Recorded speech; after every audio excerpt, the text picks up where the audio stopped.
నమస్తే, welcome to D9 news. ఇక వివరాలకు వెళ్తే బోడుపల్ మున్సిపాలిటీలో చెంగిచెర్ల విలేజ్ 1988 ఆర్ సుకన్య నుంచి పివి సత్యనారాయణరావు సర్వే నెంబర్ 33/4 200 గజాలు 58 ప్లాట్ నెంబర్. ఆ యొక్క ప్లాట్ మాది అయితే ఈ యొక్క ప్లాట్కు దొంగ పత్రాలు సృష్టించి రాజిరెడ్డి అనే వ్యక్తి మా పని వాళ్ళని బెదిరిస్తున్నాడు, మాకు తగిన న్యాయం చేయాలని బాధితులు కోరారు. ఈ యొక్క ప్లాట్ని మా బిడ్డకు కట్టిస్తున్నాము, నా పేరు సాయిరెడ్డి, ఈ యొక్క ప్లాట్ కోర్టులో కేసు నడుస్తుంది, అతనితో చెప్పగా మరలా పిఎస్లో కూడా కంప్లైంట్ ఇవ్వడం జరిగిందని, మున్సిపాలిటీలో ఉందని మేము దరఖాస్తు ఇవ్వడం జరిగిందని కూడా వాళ్ళు చెప్పారు. కావున ఈ ఒక్కటి దయచేసి మాకు న్యాయం చేయాలని కోరుతున్నారు. చెంగిచెర్ల ప్లాట్ 33/4 సర్వే నంబర్లో నా ప్లాట్ ఉన్నది. దీనికి వేరే అయినా డబల్ చేసుకొని వచ్చి మాకు డిస్టర్బ్ చేస్తున్నాడు. ఈ ప్లాట్ గురించి కోర్టులో కేసు ఉన్నది. ప్లాట్ నెంబర్ ఎంత? Plot number 68, survey number 33/4. ఈ ప్లాటు కోర్టులో కేసులో ఉందని ఎస్ఐ గారికి చెప్తే ఈయనకే ప్రిఫరెన్స్ ఇస్తున్నాడు ఎస్ఐ గారు. కాబట్టి కొంచెం దయచేసి నాకు న్యాయం చేయగలరని కోరుతున్నాను. ఇది బోడుపల్లికి వస్తుందా? ఎటు వస్తుంది? Chengicherla village, Chengicherla village, Boduppal municipality. Boduppal municipality. Okay, మీరు ఎన్ని ఏళ్ళు తీసుకొని? 20 years అయింది. మీరు పొజిషన్ మీద మేమే ఉన్నాం, కానీ ఓనర్ చనిపోయినందుకు కోర్టులో రిజిస్ట్రేషన్ చేసుకోవడానికి కోర్టు కేసు వేసాము. అది ఈ నెల 24th కోర్టు కేసు వాయిదా ఉంది. వాయిదాలో రిజిస్ట్రేషన్ చేయించగలరని మా లాయర్ గారు చెప్పారు. ఈ లోపల ఇతను అక్కడ ఎస్ఐ గారి దగ్గరకు వచ్చి మాట్లాడి ఆ డాక్యుమెంట్ చూపించి ఏదో మేనేజ్ చేసుకొని ఇక్కడ వర్క్ స్టార్ట్ చేస్తుండు. ఇప్పుడు ప్రస్తుతానికి జరిగిన వరకు నాది. ఓకే, ఇప్పుడు ఇవాళ అతను స్టార్ట్ చేస్తా అన్న వర్క్ మాత్రం అతను చేసేది. కాబట్టి కొద్దిగా ఆపగలరు. ఇప్పుడు ఇది ఎన్ని గజాలు? ఇది 200 గజాలు. ఇప్పుడు పక్క కనబడుతుందిగా? పక్క బిల్డింగ్ అది వేరే వాళ్ళది. అట్లా కాదు, ఇప్పుడు ఎన్ని నుంచి వరకు? ఇది 40/45 సైజు. ఓకే, 40లో 20లో కడుతున్నాం మేమే. 20లో కట్టిన పిల్లర్లది మనది. వాడు ఇంకొక దాంట్లో కట్టడానికి రెడీ అవుతుంది ఇవాళ. ఓకే, దానికోసం మేము మాకు న్యాయం చేయాలి. మీరు కలిసిరా? మీరు అతను కలిసాము, అతన్ని మాట్లాడినాము. అతను ఊకే బెదిరిస్తుండు, లేబర్ని వర్క్ చేయనిస్తలేడు. పోలీస్ స్టేషన్ పోతేనేమో అతను తాన డాక్యుమెంట్ ఉంది, మీ దగ్గర డాక్యుమెంట్. అతని పేరు రాజిరెడ్డి. ఎక్కడ ఉంటాడు ఆయన? ఆచారంలో ఉంటాడు, కానీ ఇక్కడనే ప్లాట్ కొనుక్కొని కొడుకు పేరు మీద వర్క్ చేద్దామని వస్తుండు రాజిరెడ్డి. మీరు ఏం చెప్పదలుచుకున్నారు మరి? ఏం లేదు, మాకు దయచేసి న్యాయం జరగాలని చెప్తున్నాం. కోర్టులో ఉంది కాబట్టి ఎస్ఐ గారు రెస్పాన్స్ ఇవ్వలేదు. నేను చేసుకోండి అని అంటున్నాను. 24 దాకా వర్క్ చేస్తా అంటే 24 వరకు నేను చెప్పని కాపమని అని ఎస్ఐ గారు అంటున్నారు. అది విషయం జరిగింది. అంటే కోర్టు ఆర్డర్ వచ్చే వరకు ఆపమని మేము చెప్పాము. ఎస్ఐ గారు నేను ఎవరు చెప్పనికి, ఆయన తన డాక్యుమెంట్ ఉంది, ఆయన నువ్వు మాట్లాడుకోవాలి అని చెప్తున్నాడు. ఏమన్నా మీరు మాట్లాడుకోండి అని అంటున్నాను. ఆయన మాట్లాడితే ఏమంటాడు మరి? ఆయన మాట్లాడితే ఆయన తన డాక్యుమెంట్ ఉంది, ఆయన చేసుకుంటాడో చేయడో నాకు తెలియదు. మీ డాక్యుమెంట్ ఎప్పుడైనా ఆయన చెప్పాడు. మా డాక్యుమెంట్ 2001లో నేను చేసుకున్నాను, కోర్టులో చేసుకున్నాను. ఈ 2003లో డాక్యుమెంట్ కొనుక్కొని ఇప్పుడు 2024లో వచ్చిండు ఈయన. ఆమెతో చేసుకున్నాం. 2001లో మీరు మేము చేసుకున్నాం.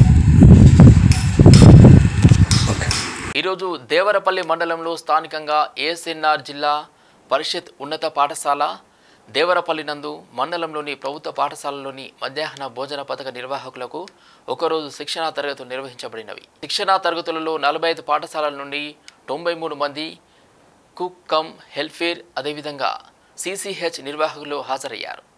అదేవిధంగా హాజరైన వారు మెనూలోని వివిధ అంశముల గురించి తెలుసుకుంటూ విద్యార్థులకు మధ్యాహ్న భోజన పథకంలో పోషకాహారములను ఏ రకంగా అందించాలి, ఇప్పటికంటే మెరుగుగా ఏ విధంగా పదార్థాలను తయారు చేయాలి అనే అంశముల మీద శిక్షణను నిర్వహించడం జరిగింది. శిక్షణ నిర్వహణకు జిల్లా రిసోర్స్ పర్సన్గా శ్రీమతి ఏ పద్మావతి గారు హాజరైనారు.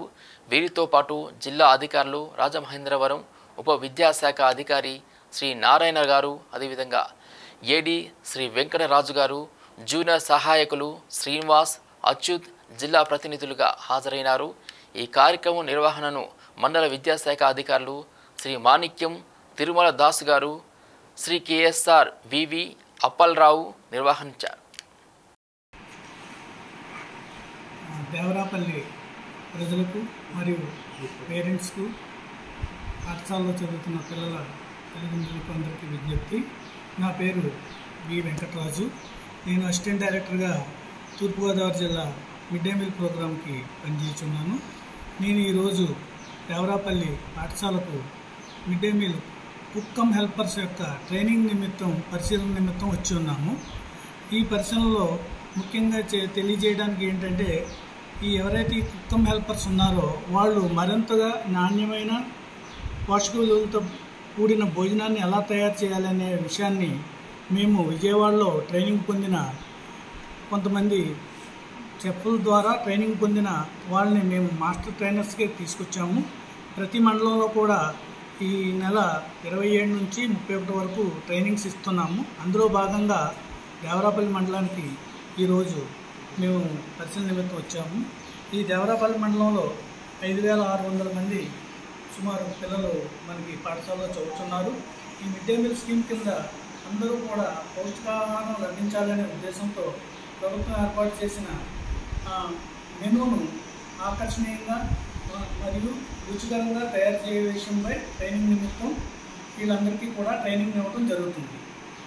ఈరోజు ట్రైనింగ్ తదుపరి వారికి వంటల పోటీలు కండక్ట్ చేసి వారిలో ఉన్న వాళ్ళని కొంచెం ఎంకరేజ్ చేయడానికి మరియు వాళ్ళకి ప్రైజులు కూడా ఇవ్వడానికి ఈ ఎంఈఓ గారు మరియు స్కూల్ ప్రధానోపాధ్యాయులు అందరూ కూడా చేస్తున్నారు. కాబట్టి మీరందరూ ఈ విషయాన్ని గమనించాలని తెలియజేస్తున్నారు.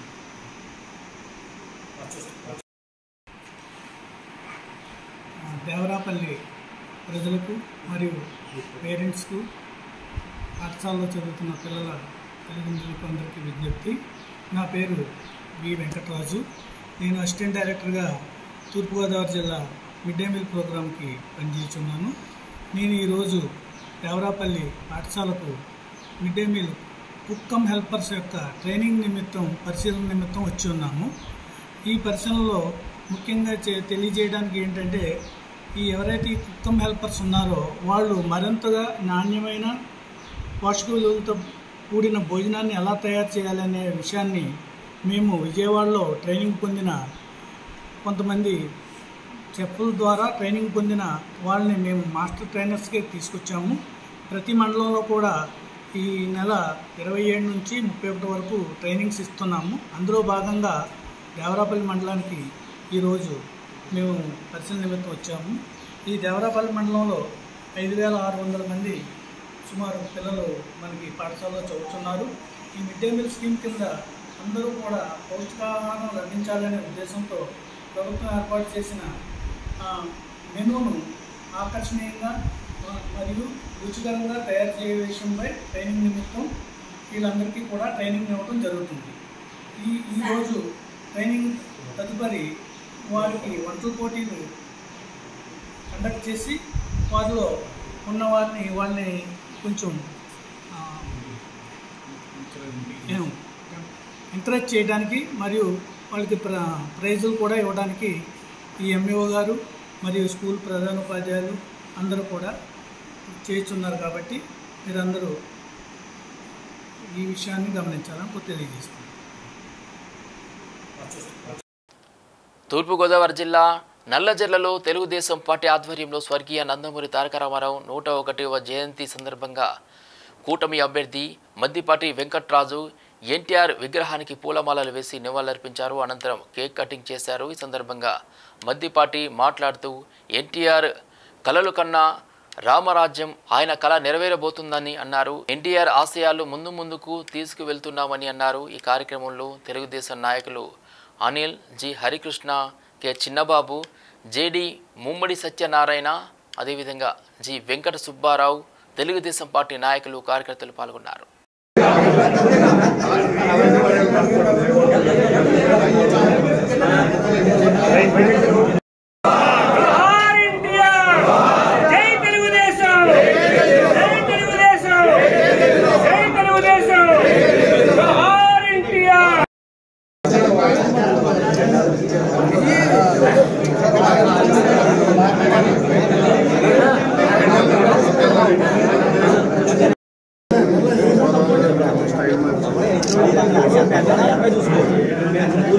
వారి ఆత్మగౌరవం మరియు ఆరాధ్య దైవం ఎన్టీఆర్ అని మాజీ మంత్రి అమర్నాథ్ రెడ్డి కొనియాడారు. పలమనేరు పట్టణంలోని తెలుగుదేశం పార్టీ కార్యాలయంలో మంగళవారం ఆయన ఆధ్వర్యంలో నందమూరి తారక రామారావు జయంతి వేడుకలు ఘనంగా జరిగాయి. ఈ సందర్భంగా ఎన్టీఆర్ చిత్రపటానికి ఆయన పూజలు చేసి నివాళులర్పించారు. ఈ సందర్భంగా ఎన్టీఆర్ సేవలను ఆయన కొనియాడారు. సినీ రాజకీయ జీవితంలో ఆయనకు సాటి లేరని, ఆయన ఆశయ సాధనకు ప్రతి ఒక్కరు కృషి చేద్దామని ఆయన పిలుపునిచ్చారు. ఈ కార్యక్రమంలో నాయకులు, కార్యకర్తలు పాల్గొన్నారు.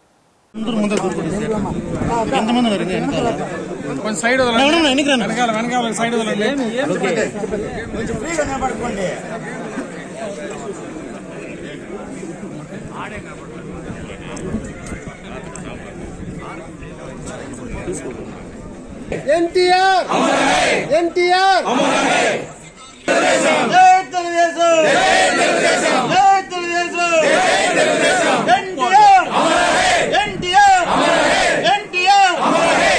చూడు సామే ముందు ఎంతమంది కొంచెం సైడ్ వెనకాల సైడ్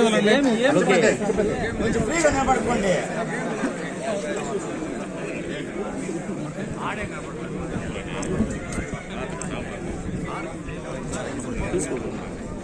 ఎన్టీఆర్ ఎన్టీఆర్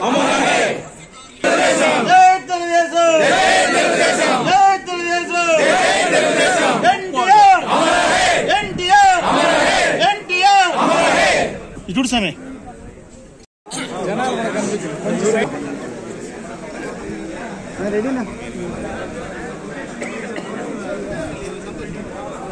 తెలుగు జాతి ఆరాధ్య దైవం నట సార్వభౌముడు పేద ప్రజల పెన్నిది కీర్తిశేషులు నందమూరి తారక రామారావు గారి 101వ జయంతి సందర్భంగా తెలుగు ప్రజలందరికీ కూడా శుభాకాంక్షలు తెలియజేసుకుంటున్నా. తారక రామారావు గారు ఆయన సినీ జీవితంలో మనకు చరిత్రలోకి వెళితే ఒక సినిమా నటుడిగా భగవంతుణ్ణి మనము డైరెక్ట్గా చూడలేం, కానీ భగవంతుని స్వరూపం ఎట్లా ఉంటుందో ఆ రకంగా ఉండేటువంటి వ్యక్తిగా, ఆ రకంగా భగవంతుని యొక్క స్వరూపాన్ని పూర్తిగా కూడా తెలుగు ప్రజలకు, యావత్ దేశానికి అందించినటువంటి మహానుభావుడు నందమూరి తారక రామారావు గారు. ఆ తర్వాత రాజకీయాల్లోకి ప్రవేశించిన తర్వాత రాజకీయ చరిత్రలో అతి తక్కువ కాలంలో ఈ దేశంలో అధికారాన్ని ఒంటి చేతి మీద తీసుకొచ్చినటువంటి వ్యక్తి. అధికారం వచ్చిన తర్వాత పేద ప్రజల కోసం ఆయన తీసుకున్నటువంటి సంక్షేమ కార్యక్రమాలు ఈ రోజు వరకు భారతదేశంలో మరి ఆంధ్ర రాష్ట్రాల్లో ఎక్కడైనా ఆయన ఆ రోజు ఏవైతే సంక్షేమ కార్యక్రమాలు తెచ్చాడో అవి ఈ రోజు దాకా కూడా ఏ ప్రభుత్వాలు వచ్చినా కొనసాగించినటువంటి సందర్భాన్ని ఒకసారి గుర్తు చేస్తూ ఎంతో దూరదృష్టితో ఈరోజు మన చిత్తూరు జిల్లాను ఒకసారి చూస్తే మన సమైక్య చిత్తూరు జిల్లా గతంలో ఏదైతే ఉన్నదో ఉమ్మడి చిత్తూరు జిల్లాకు సంబంధించి ఈరోజు తిరుపతిలో ఉన్నటువంటి ఇన్స్టిట్యూషన్స్ అన్నీ కూడా అటు వైద్యపరంగా కానీ విద్యాపరంగా కానీ ఆనాడు ఆయన వేసినటువంటి బీజాలే ఈరోజు రాయలసీమ మొత్తం కూడా పేద ప్రజలకందరికీ కూడా కనపడినటువంటి, దానివల్ల ఎన్నో ఫలాలు ఈరోజు అనుభవిస్తూ ఉన్నారు.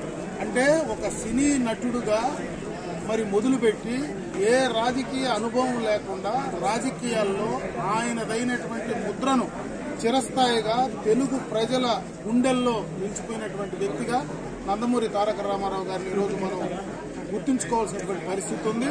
ఈ జన్మదినం సందర్భంగా ఆయన ఆశయాలను కొనసాగించడానికి తెలుగుదేశం పార్టీ ఏదైతే ఆయన స్థాపించారో ఆ పార్టీ ఆ విధానాలు కానీ ఆ పార్టీ ఆశయాలు కానీ మరి చంద్రబాబు నాయుడు గారు ఈరోజు ఎన్టీ రామారావు గారు ఆనాడు ఏదైతే తీసుకున్నారో దాన్ని కూడా ఈరోజు కొనసాగిస్తా ఈరోజు పార్టీని బ్రహ్మాండంగా కూడా ముందుకు నడిపించేటువంటి పరిస్థితి ఈరోజు ఉందని చెప్పి ఒక సందర్భంగా తెలియజేసుకుంటూ ఆయన ఆశయాలు కొనసాగించడానికి తెలుగు రాష్ట్రాల్లో ఉండేటువంటి తెలుగుదేశం పార్టీ అభిమానులు, కార్యకర్తలందరూ కూడా అదే రకంగా ఎన్టీ రామారావు గారిని ఒకసారి స్మరించుకుని ఆయన ఆశయాలను ముందుకు తీసుకెళ్లాలని చెప్పి మనస్ఫూర్తిగా కూడా వాళ్ళందరికీ తెలియజేసుకుంటూ మరొకసారి కీర్తిశేషులు నందమూరి తారక రామారావు గారు, తెలుగుదేశం పార్టీ వ్యవస్థాపక అధ్యక్షులు ఎన్టీ రామారావు గారు ఈ యొక్క జన్మదినం సందర్భంగా అందరికీ కూడా మరొకసారి శుభాకాంక్షలు తెలియజేసుకుంటూ సెలవు తీసుకుంటాం. ఏడుపేట మండలంలో వైభవంగా గ్రామ దేవత పోలేరమ్మ జాతర ప్రారంభమైంది. ఆలయాన్ని ప్రత్యేక పుష్పాలు, విద్యుత్ దీపాలతో శోభాయమానంగా తీర్చిదిద్దారు. జాతర సందర్భంగా సాంప్రదాయబద్ధంగా పడమటి వీధిలోని కుమ్మరి మిట్టలో విగ్రహాన్ని తయారు చేసి అత్తగారిల్లు అయిన సిట్టిపల్లి వారి వీధిలో అలంకరించి బేరిపేట వద్ద నుండి ప్రత్యేక పుష్పాలతో అలంకరించిన వాహనంపై అమ్మని ఊరేగింపుగా గడియారం సెంటర్ వద్ద ఏర్పాటు చేసిన సప్పరం వద్దకు తీసుకువచ్చి ప్రతిష్ఠించి భక్తులు దర్శన భాగ్యం కల్పించారు. అయితే పోలేరమ్మ సప్పరంపై కొలువు తీరిన వెంటనే భక్తులు అమ్మలు పోసి కొబ్బరికాయలు కొట్టి మొక్కులు తీర్చుకున్నారు. అమ్మని ఊరేగింపులో భాగంగా ఏర్పాటు చేసిన డీజే తీన్మార్ బ్యాన్లతో యువత కేరింతలు కొడుతూ ఉత్సాహంగా పాలు పంచుకున్నారు. దీంతో పట్టణంలో సందడి నెలకొంది.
అంతరాయంలో రోడ్డుకెక్కిన అన్నవరం వెంకయ్య గారిపేట గ్రామస్తులు అనకాపల్లి జిల్లా చోడవరం పట్టణం అన్నవరం వెంకయ్య గారిపేటలో గత కొంతకాలంగా విద్యుత్ కోత ఉండటంతో ఈరోజు మంగళవారం అర్ధరాత్రి రోడ్డు మీద ధర్నాకు దిగిన అన్నవరం గ్రామస్తులు పలుమార్లు కంప్లైంట్ ఇచ్చినా పట్టించుకోని అధికారులపై మండిపడ్డారు. గ్రామస్తులు పగలంతా కష్టపడి సాయంత్రం ఇంటికి వచ్చి మనస్ఫూర్తిగా నిద్ర అవుతున్నా కరెంటు లేక దోమలు కరుస్తున్నాయని రాత్రంతా మెలకువగా ఉండవలసిన పరిస్థితి ఏర్పడిందని గ్రామస్తులు తెలిపారు. ఎలక్ట్రికల్ ఏఈ, లైన్ ఇన్స్పెక్టర్ పలుమార్లు కంప్లైంట్ ఇచ్చినా ఎటువంటి స్పందన లేదని ప్రజల ఆవేదన వ్యక్తం చేస్తున్నారు. ఇప్పుడు మా గోడు ఎవరికి చెప్పుకోవాలని అర్థం కాని పరిస్థితి. ఇప్పటికైనా అధికారులు స్పందించి మాకు న్యాయం చేస్తారని కోరుకుంటున్నాను. బాబు చిన్నపిల్లల తల్లు అందరమే కూడా చాలా ప్రమాదంగాను. బాబు మీకు నమస్కారం నాయన, మాకేదో దారి చేయండి బాబు. పొద్దుల్లా కష్టపడతాను, ఇంట్లోకి వచ్చి కునుకునేది కూడినేది, కడుపునేది కూడినేది, కంటిమయ్యి నిద్రనేది బాబు. మీరు ఏదో దారి చేయండి బాబు.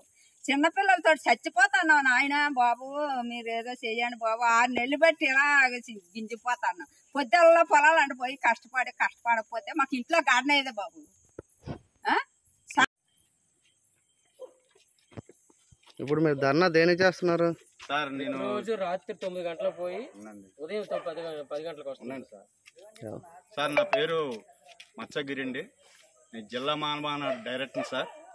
మాకు ఎందుకంటే ఈ వెంకయ్యగారిపేటలో ఉన్న నీళ్ళ ట్యాంక్ వద్ద వేసిన డీపీ మాకు కాయటం లేదు. మీరు లైట్ తరచుగా సెల్ ప్లాస్ మీరు తరచుగా మేము చాలా ఇబ్బంది పడుతున్నాం.